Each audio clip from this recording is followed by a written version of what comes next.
খান জাহান আলী মাজার। বাগেরহাটের ঐতিহাসিক খান জাহান আলী মাজার হল 15 শতকের মুসলিম সাধক অথবা সেনাপতি ও খলিফাদের শাসক খান জাহান আলীর স্মৃতি বিজড়িত একটি অন্যতম প্রধান স্থান।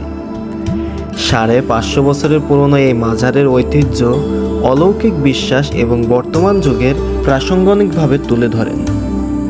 মাজারের ঐতিহ্য ও ইতিহাস থেকে জানা যায় 15 শতকের প্রথমার্ধে খান জাহান আলী সুন্দরবনের নিকটবর্তী এই জলাভূমি এলাকাকে জনবসতিপূর্ণ করে তোলেন এবং খলিফাবাদ বর্তমান বাগেরহাট নগর রাষ্ট্র হিসাবে প্রতিষ্ঠা করেন।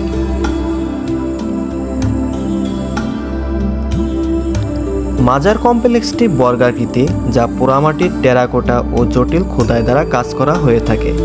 এটি প্রাক মুঘল সুলতানি স্থাপত্যের নিদর্শন, যার চারপাশে খান জাহান আলীর স্থাপত্য শৈল দেখা যায়। 360টি মসজিদ ও দিঘি। জনশ্রুতি অনুযায়ী তিনি এ অঞ্চলে 360টি মসজিদ ও 360টি দিঘি খনন করে আসছিলেন। এর মধ্যে সবচেয়ে বিখ্যাত হলো তার মাজার সংলগ্ন যে মাজারটি ঠাকুর দিঘি অথবা খানজেলি দিঘি নামেও পরিচিত হয়ে আসছে যুগের পর যুগ ধরে। এখানে কিন্তু 2টি কুমির রয়েছে। মাজারের রহস্য ও অলৌকিক বিশ্বাস যে কুমিরের রহস্য অনুযায়ী মাজারের ঠাকুর দিঘিতে বসবাসকারী কুমিরগুলো অন্যতম প্রধান রহস্য। স্থানীয় বিশ্বাস অনুযায়ী এগুলো খান জাহানের পোষা কুমির। এই কুমির 2টি কিন্তু 2টি নাম আছে, একটি হলো কালা পাহাড় এবং আরেকটি হলো ধলা পাহাড়। এর বংশধর। জনশ্রুতি আছে তিনি কুমিরের পিঠে চড়ে এখানে এসেছিলেন। এটা আদৌ সত্যি কিনা জানা যায়নি, তবে অলৌকিক বিশ্বাস ও পূজা ভক্তরা বিশ্বাস করেন দিঘির পানিতে পবিত্রতা রয়েছে। ঐতিহ্য এবং কাল্পনিক থেকে বিশ্বাস করা হয় যে কুমির 2টিকে খাবার হিসেবে মুরগি বা ছাগল দিলে মনের ইচ্ছা পূরণ হয়।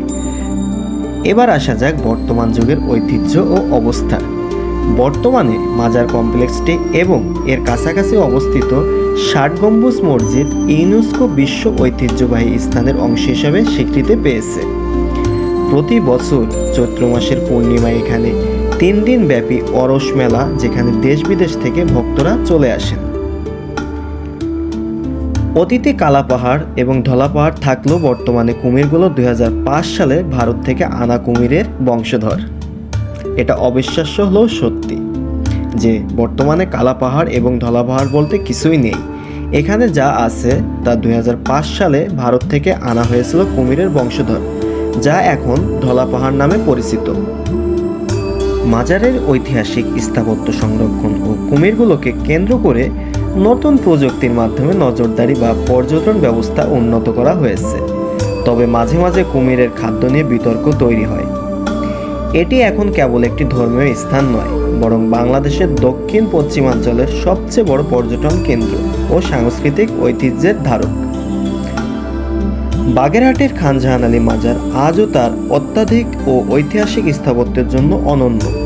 এটি মুসলিম স্থাপত্যের একটি অসাধারণ উদাহরণ, যা প্রত্নতাত্ত্বিক গবেষণার জন্য গুরুত্বপূর্ণ।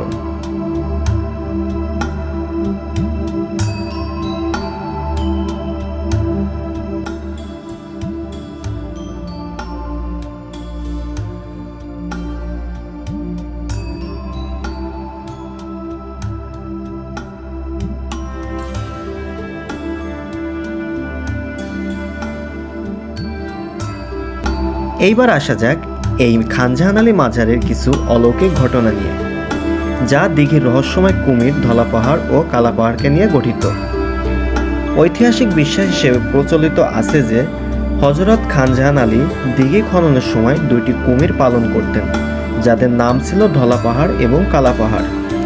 অলৌকিক ধারণা যে স্থানীয়দের বিশ্বাস এই কুমিরগুলো সাধারণত কোনো প্রাণী নয় এবং তারা পীরের অনুগত ছিল। এখনও দিঘির ঘাটে ডাকলে কুমির ভেসে আসে বলে ভক্তদের মাঝে মাঝে ব্যাপক জনশ্রুতি রয়েছে।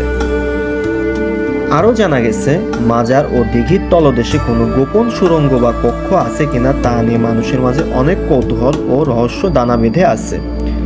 যদিও প্রত্নতাত্ত্বিক কোনো প্রমাণ এখনো মেলেনি, তবে অনেক ভিডিও এবং লোকমুখে গোপন ঘর সংক্রান্ত নানা তথ্য প্রচলিত রয়েছে।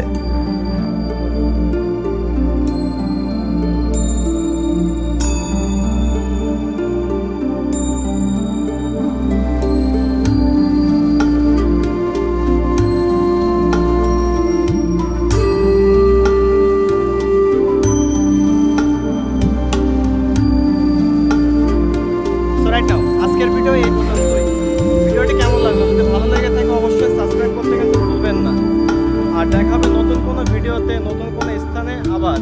তা সেই পর্যন্ত সবাই ভালো থাকবেন। টাটা।